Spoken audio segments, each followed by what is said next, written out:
The ancient vessel drifted silently through the debris field, its dark hull nearly invisible against the backdrop of shattered asteroids and frozen gas clouds.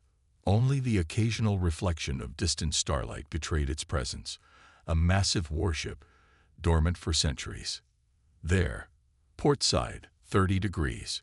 Pilot Lark called out, their four-fingered hands adjusting the controls of the salvage ship Fortunate Find Something big. Captain Dex rose from his command chair, his scaled skin catching the blue glow of the instruments. He squinted at the main view screen, mandibles clicking with interest.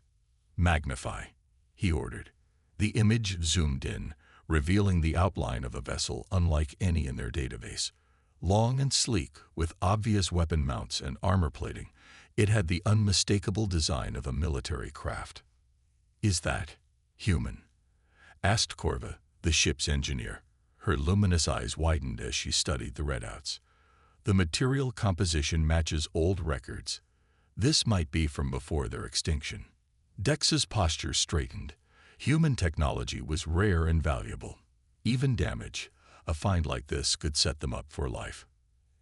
"Any identification markings?" he asked. Lark adjusted the scanners. "There's writing on the hull.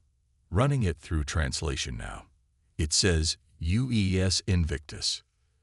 United Earth Ship," Corva translated, pulling up historical files on her display. Their military designation from the pre-extinction era. The bridge fell silent as the implications sank in. Humans had vanished from the galactic stage over 2 centuries ago, after losing a devastating war.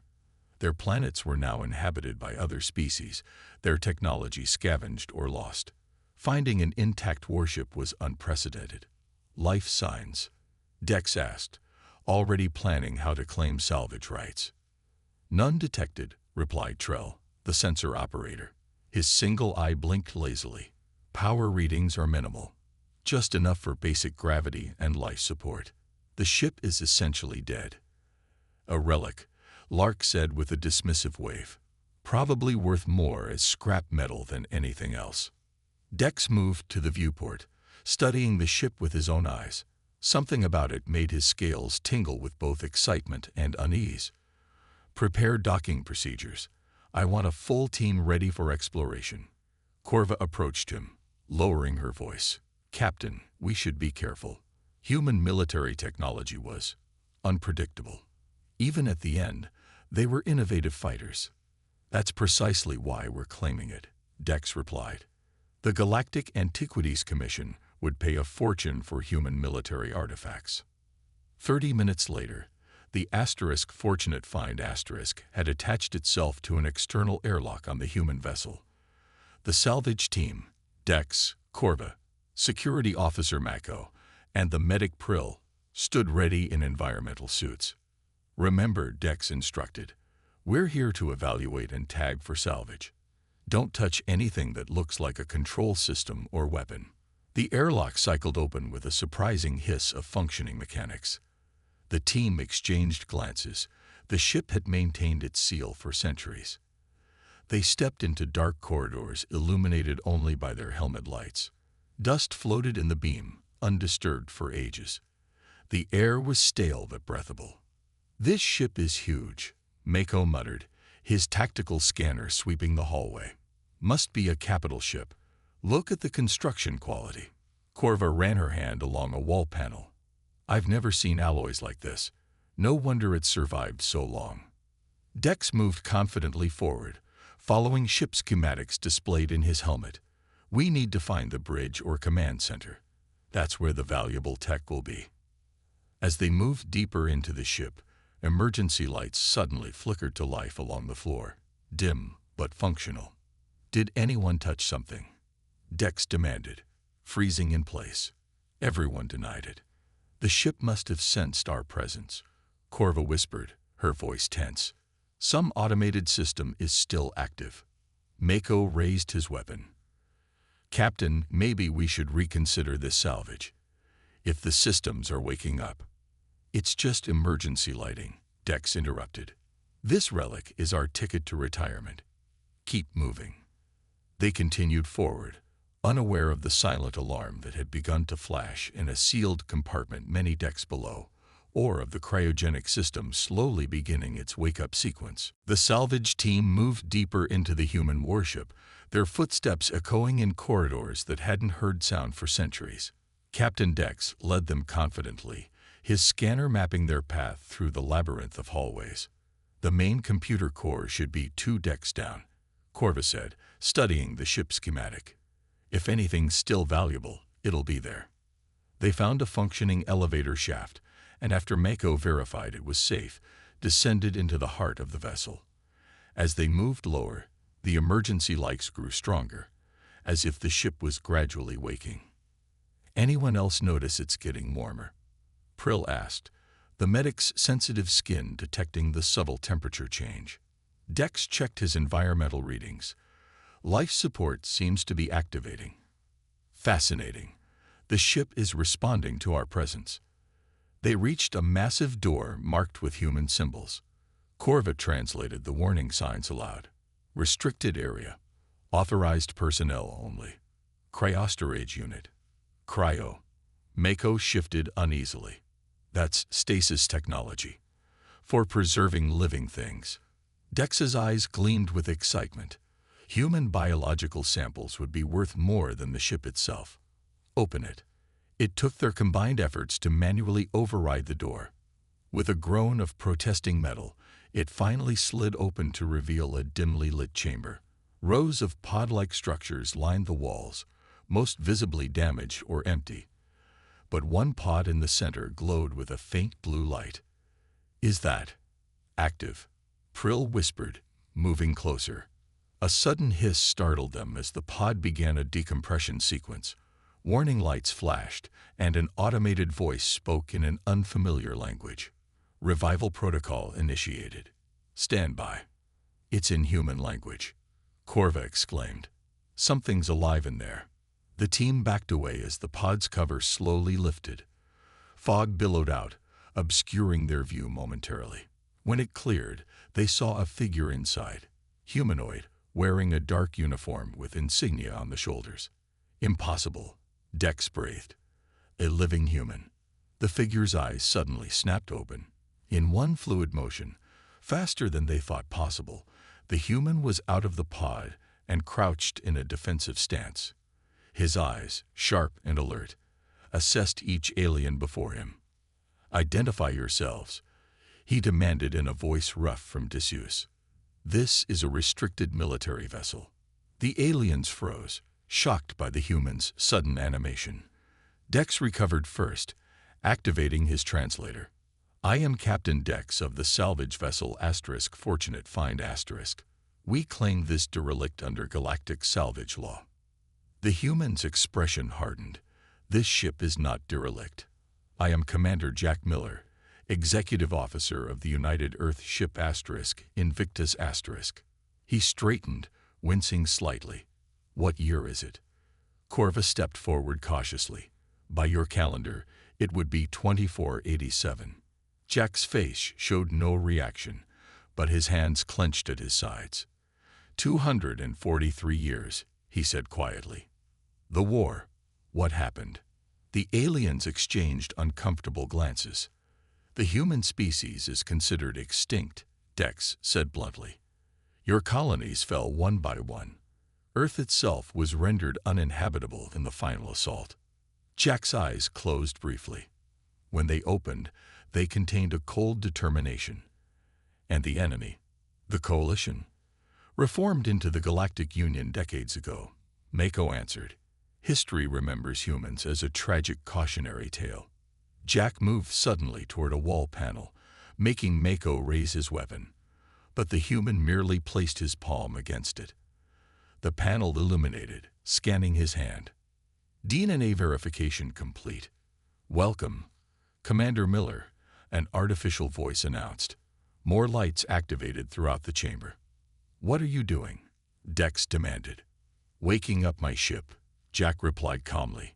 The * Invictus * was never meant to be found. She was hidden here deliberately, with me as her guardian. Guardian of what? Corva asked. This relic is centuries old. Jack turned to them, a faint smile on his face. This Relic is the most advanced warship humanity ever built, and she's been waiting for the right moment to return. A distant hum began to vibrate through the deck plates as dormant systems stirred to life. The Invictus isn't dead, Jack said. She was just sleeping. The ship's lighting systems flickered to full power, bathing the cryocamber in bright white light. The aliens squinted, their eyes accustomed to the dim emergency lighting. Commander Jack Miller moved with purpose, checking displays that responded instantly to his touch. "You can't just activate this vessel," Captain Dex protested, scurrying after the human. "We have salvage rights under galactic law." Jack barely glanced at him. "You can't salvage what isn't abandoned." He accessed another terminal, scrolling through data with practiced efficiency. The Invictus was placed here intentionally, in hibernation mode. Corva approached a nearby console, her engineer's curiosity overcoming her caution. "The power systems are regenerating at an incredible rate. I've never seen technology like this." "You wouldn't have," Jack replied. The Invictus was a black project, developed after our first defeats. She represents technology that never made it to the front lines. A sudden alarm blared through the ship. Jack's head snapped up, his body tensing. "Proximity alert," he muttered, rushing to a larger display. "Something's approaching." Mako activated his own scanner. "It's not our ship.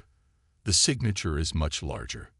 The screen before them flickered to life, showing a massive vessel entering the debris field. Its design was aggressive, all sharp angles and protruding weapon mounts. "Vorn," Prill whispered, fear evident in her voice. "You know them?" Jack asked sharply. Dex nodded reluctantly. "They control this sector. Aggressive expansionists. They tax all salvage operations heavily." "The Vorn were part of the coalition," Jack said quietly. "They helped destroy Earth." The alien crew exchanged uncomfortable glances. History had become legend over the centuries, but the Vorn's reputation for cruelty remained consistent. "They're scanning us," Corva reported, watching energy patterns shift on her device. "They've detected the power increase." A harsh voice crackled through the ship's communication system. "Attention salvage vessel. This is Admiral Thress of the Vorn Dominion warship Conqueror *. You have discovered a restricted artifact. Prepare to be boarded." Dex's scales paled. "How did they override our communications?" "They didn't," Jack replied grimly. "They're communicating directly with the Invictus *. Old enemies recognize each other." He straightened his uniform. "I need to get to the bridge." "This is madness," Dex argued as they followed Jack through corridors that lit up as he approached. "That's a modern warship out there with a full crew. This Relic can't possibly stand against them, even if you could operate it alone." Jack entered a turbolift, the aliens crowding in behind him. The Invictus doesn't need a full crew. She was designed for minimal staffing. "The Vorn will destroy us all," Mako warned. "We should abandon this ship immediately." The turbolift doors opened onto the bridge, a spacious command center with a large view screen showing the approaching Vorn vessel. Jack walked directly to the captain's chair and placed his hand on a scanner beside it. "Commander Jack Miller, Executive Officer, Authorization Code Theta 97 Eclipse." The entire bridge illuminated, stations powering up around them. A calm, feminine voice responded. "Voice and DNA confirmation accepted." "Welcome back, Commander. Current status: awakening from hibernation protocols. All systems at 62% and rising." The Vorn ship grew larger on the view screen. It dwarfed their salvage vessel, which was still attached to the Invictus hull. "Your salvage ship needs to detach," Jack said to Dex. "They'll target it first." "Are you insane?" Dex exclaimed. "You expect us to leave in that tiny ship while the Vorn are out there?" The communication system activated again. "Human vessel, this is your final warning. Power down immediately or be destroyed. Your obsolete technology is no match for a modern battlecruiser. Jack settled into the captain's chair, his fingers dancing across the controls. They still think this is just some relic. It is just some relic, Dex shouted, panic rising in his voice. Jack's lips curved into a small, dangerous smile. Admiral Thress is about to learn a very important lesson about human relics. On the view screen, the Vorn ship's weapon ports began to glow with charged energy. They're targeting us, Corva whispered. Let them, Jack replied calmly. Atlas, initiate defense protocols. Show our visitors what this relic can do. The aliens watched in nervous fascination as Commander Jack Miller worked the controls with practiced precision. His fingers flew across touchscreens that responded instantly to his commands, as if the ship recognized its long-lost master. Atlas, status report, Jack ordered. The ship's air responded in a clear feminine voice that seemed to come from everywhere at once. All primary systems transitioning from dormancy. Weapons at 48% capacity. Shields at 73% and rising. Reactor output stabilizing at 82% of maximum potential. Dex moved closer to Jack, mandibles clicking anxiously. This is suicide. We need to surrender before they open fire. Captain Dex, Jack said without looking up. I fought the Vorn for 11 years before I went into stasis. They don't accept surrender. They only understand strength. The massive Vorn warship loomed larger on the view screen, its weapon ports glowing with gathered energy. Admiral Thress's voice boomed through the bridge once more.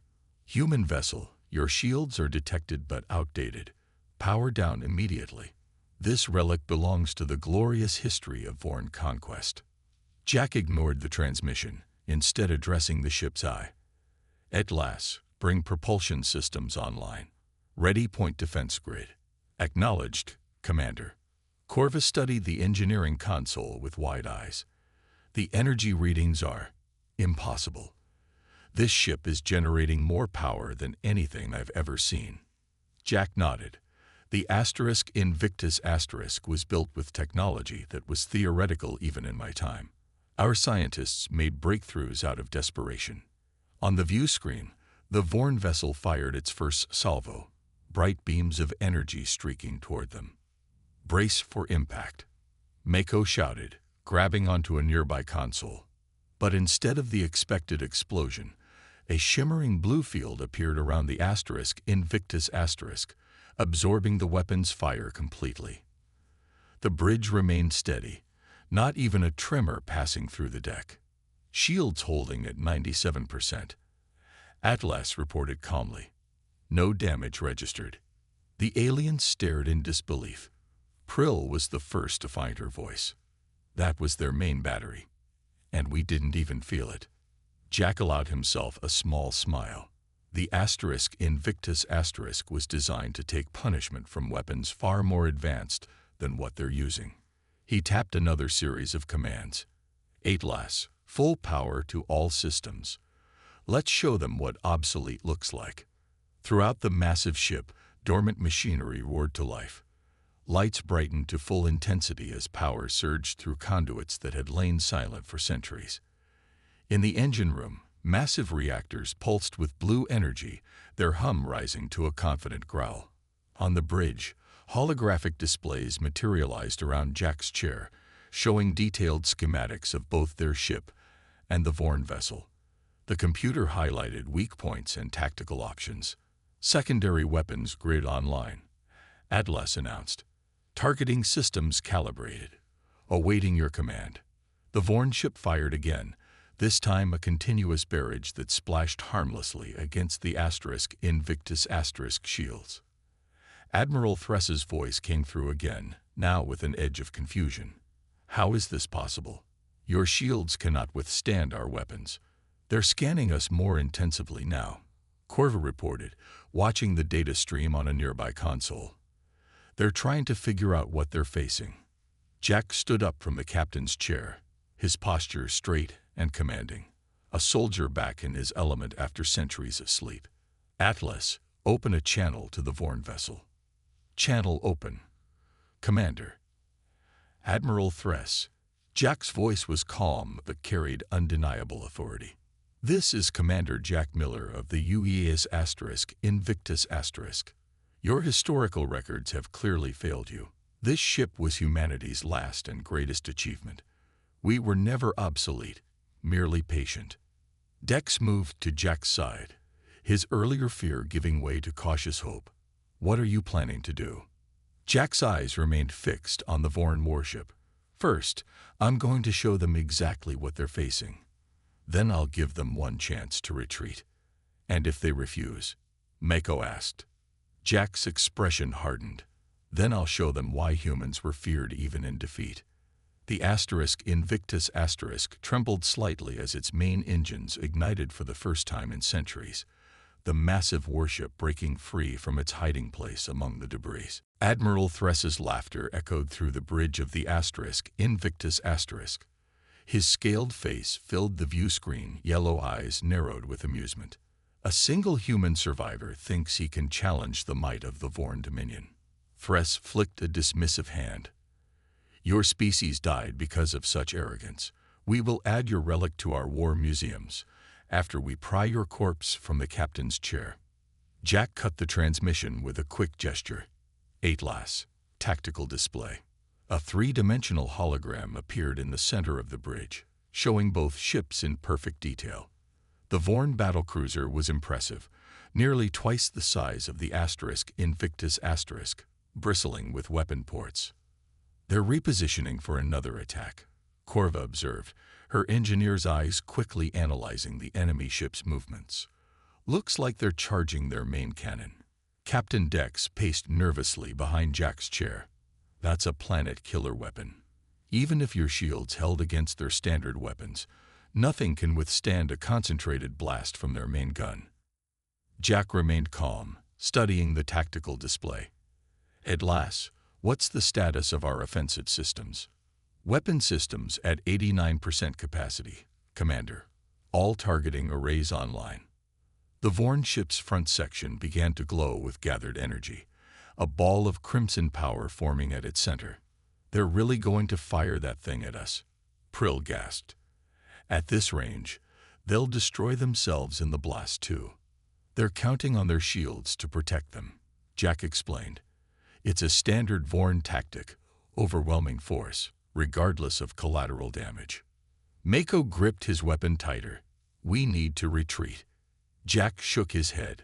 No. Atlas, target their main cannon emitter. Precision strike only. Target locked, the AI responded. Fire. A single beam of brilliant blue light shot from the Invictus *, so fast it was barely visible. It struck the glowing orb of the Vorn's charging weapon with surgical precision. For a moment, nothing happened. Then the red energy destabilized, collapsing back into the Vorn ship. The enemy vessel shuddered as power surged through its systems. Secondary explosions rippled across its hull. Direct hit, Atlas reported. Enemy main weapon disabled. Their power grid is experiencing cascade failures. The aliens on the bridge stared in stunned silence. The massive Vorn warship, pride of their fleet, had been crippled by a single shot. That's impossible, Dex whispered. Jack stood up, facing the salvage crew. The Invictus * was built with technology that was theoretical even in my time. Particle-focused energy weapons, quantum-entangled targeting systems, adaptive shield harmonics. We were losing the war, but our scientists kept innovating until the end. The view screen activated again, showing Admiral Thress's face, now twisted with rage and disbelief. What manner of trickery is this? He snarled. No human vessel possessed such capabilities. You never fought the Invictus *, Jack replied evenly. She was our last hope, hidden away before your coalition could find her. Power down your remaining weapons and withdraw. Thress slammed his fist down. Never. All batteries. Open fire. Destroy that human abomination. The Vorn ship launched everything it had. Missiles, energy beams, and projectiles converging on the Invictus Asterisk in a storm of destructive force. Brace for impact. Jack commanded, returning to his chair. The shields of the human warship flared brilliantly as they absorbed the assault. The bridge trembled slightly, but held firm. Shields at 82%. Atlas reported. Minor fluctuations in aft quadrant. Compensating. Jack nodded. Atlas, target their weapon systems only. Disable, don't destroy. Acknowledged. Targeting solutions ready. With precision that left the alien crew breathless, the Invictus fired a series of short, controlled bursts. Each one struck a weapon emplacement on the Vorn vessel, methodically neutralizing its offensive capabilities. On the view screen, Admiral Thress's face showed something the Vorn rarely experienced: fear. "Still think we're just a relic?" Jack asked quietly. Corva moved beside him, her expression a mixture of awe and concern. "The Vorn never forget an enemy, Commander. By revealing yourself, you've just restarted a war that ended centuries ago." Jack's eyes remained fixed on the damaged Vorn warship. "The war never ended for me, Corva. I just woke up to find out we lost." The bridge of the Invictus hummed with energy as Jack studied the damaged Vorn vessel. Admiral Thress's warship drifted, its weapon systems disabled but engines still functional. Emergency lights flickered across its hull. "They're sending distress signals," Mako reported, monitoring the communication channels, calling for reinforcements from nearby Vorn outposts. Jack nodded, unsurprised. "How many ships can they muster in this sector?" "At least 3 battle cruisers," Dex answered, his earlier skepticism replaced with cautious respect. "Perhaps more if they pull from neighboring territories." Jack tapped a series of commands into his console. The tactical display zoomed out, showing the surrounding star systems. Atlas, calculate optimal strategies for engaging multiple Vorn vessels. "Processing, Commander," the AI responded. "Based on observed Vorn tactics and our current capabilities, I recommend a mobile defense strategy utilizing our superior maneuverability." Corva approached Jack, her voice lowered. "Commander, while your ship is clearly powerful, we're still outnumbered. Perhaps we should consider diplomatic options." A harsh laugh came from the view screen as Admiral Thress re-established communication. His uniform was disheveled, smoke visible in the background of his bridge. "There will be no diplomacy, scavengers. The entire Vorn fleet will descend upon you. That human relic may have surprised us once, but it cannot stand against our combined might." Jack stood, facing the screen directly. "Admiral Thress, I've disabled your weapons as a courtesy. I could have destroyed your ship entirely." His voice remained calm but carried unmistakable authority. "I fought your ancestors. I know how the Vorn operate. You respect only strength." Thress bared his sharp teeth. "You know nothing of the modern Vorn dominion. We've conquered 12 systems since your kind disappeared." "And yet," Jack replied, "your weapons technology has barely improved. You relied on numbers then, and you rely on numbers now." He turned to Atlas. "Show the Admiral what the Invictus was designed to do." The AI activated the ship's main propulsion system. The human warship moved with surprising grace for its size, accelerating rapidly away from the disabled Vorn vessel. The view screen showed their tactical position changing as Jack maneuvered the Invictus into a higher orbit above the debris field. "What are you doing?" Dex asked, gripping a console as the artificial gravity compensated for their sudden movement. "Choosing the battlefield," Jack answered. He addressed the AI again. "Atlas, activate countermeasure package Delta. Target approaching Vorn signatures." "Countermeasures ready, Commander. 3 Vorn vessels detected on approach vector. Estimated arrival, 6 minutes." Admiral Thress's laughter echoed through the bridge again.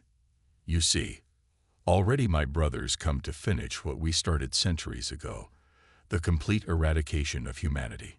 Jack's expression remained unchanged. "Atlas, deploy phase disruptors."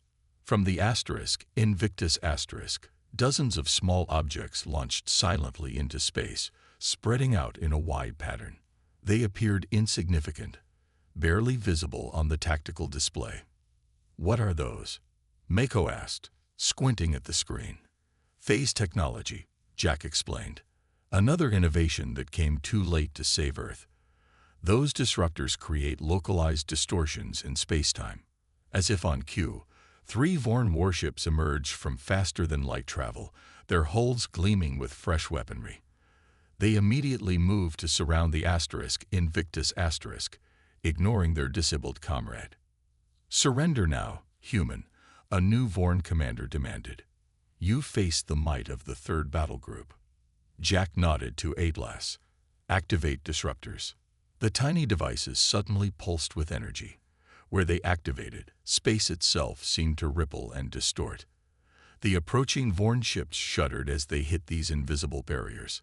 Their engines flared erratically, weapon systems discharged harmlessly into empty space, and communication arrays went silent. "What is this sorcery?" Thress demanded, watching his reinforcements drift helplessly. "Not sorcery," Jack replied. "Just science you never bothered to understand. The disruptors interfere with your ship's control systems without damaging the vessels themselves." The salvage crew watched in amazement as the mighty Vorn battle group floated powerless, trapped in bubbles of disrupted spacetime. Jack turned to face his new allies. The Invictus Asterisk wasn't built just to fight.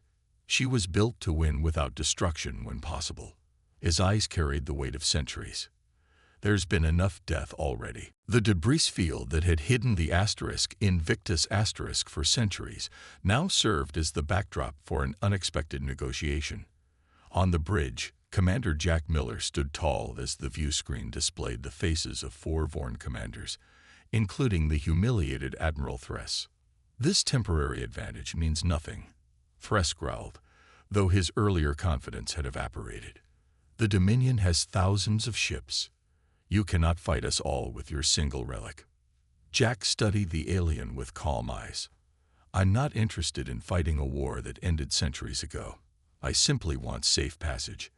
Captain Dex stepped forward, surprising everyone. "The commander could have destroyed all your vessels, Admiral. Instead, he chose restraint. Perhaps that deserves consideration." The Vorn commanders conferred among themselves in hushed tones. Finally, the oldest among them addressed Jack directly. "Where would you go, last human? Your worlds are gone, your colonies absorbed into other civilizations. You are a living artifact with nowhere to belong." Jack exchanged glances with Corva, who nodded encouragingly. "Atlas, display coordinates Alpha Omega 9. A star chart appeared beside the communication screen, highlighting a distant system far from established trade routes. "Before Earth fell, we sent seed ships to remote sectors, places the Coalition would never think to look. Small colonies with instructions to remain hidden for centuries if necessary." The revelation sent a ripple of shock through both the salvage crew and the Vorn commanders. "Impossible," one Vorn officer sputtered. "Our historical records confirm the extinction of humanity." "Your records confirm what we wanted you to believe," Jack replied. "The Invictus Asterisk wasn't just a weapon. She was a lifeboat, carrying our technology, our history, and coordinates to find those who escaped." Mako approached Jack, speaking quietly. "You're revealing this secret to your enemies." Jack smiled slightly. After 2 centuries, perhaps it's time for old enemies to reassess. He addressed the Vorn again. "I offer you a choice, Admiral Thress. Grant us safe passage, and I'll release your ships from the phase disruption. Or continue this conflict and discover what else the Invictus Asterisk has hidden in her arsenal." After tense deliberation, Thress gave a reluctant nod. "Safe passage granted, for now. But the Dominion Council will need to be informed of this development." "Fair enough," Jack acknowledged. "Atlas, deactivate disruptors." The phase technology powered down, freeing the Vorn vessels. They immediately regrouped at a cautious distance. With the immediate threat neutralized, Jack turned to the salvage crew who had inadvertently awakened him from his long sleep. "I owe you my thanks," he said. "Without your intrusion, the asterisk Invictus asterisk might have remained dormant for centuries more." Dex's mandibles clicked thoughtfully. "What happens now, Commander? Will you journey alone to find these hidden colonies?" Jack glanced around the bridge. A space designed for a crew of dozens, now occupied by just himself and 4 aliens.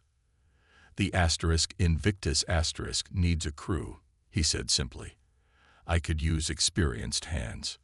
Corp's eyes widened. "You would trust us? Aliens you've just met." "Humanity survived by adapting," Jack replied, "and by recognizing potential allies, even in unexpected places." He gestured to the massive ship around them. "Besides, there's much I could teach you about human technology, and much you could teach me about the galaxy as it exists now." The 4 aliens exchanged looks of surprise and growing excitement. "A human warship with an alien crew," Prill mused. "Unprecedented. Exactly what humanity needs for its return," Jack said. "Not conquerors, but explorers. Not seeking vengeance, but understanding." One by one, the salvage crew members agreed to join him. Captain Dex was the last to decide, his pragmatic nature requiring one final question. "And if we find these human colonies, what then?" Jack moved to the captain's chair, his hand resting on its back. "Then we bridge 2 eras. We show them that the universe has changed, and that humanity must change with it." He looked at his new crew with determination. "The war is over. It's time to build something new." As the Vorn ships departed, the asterisk Invictus asterisk turned toward distant stars. Its engines glowed bright blue against the darkness, carrying an impossible crew on an improbable mission. No longer a relic, but a beacon of second chances.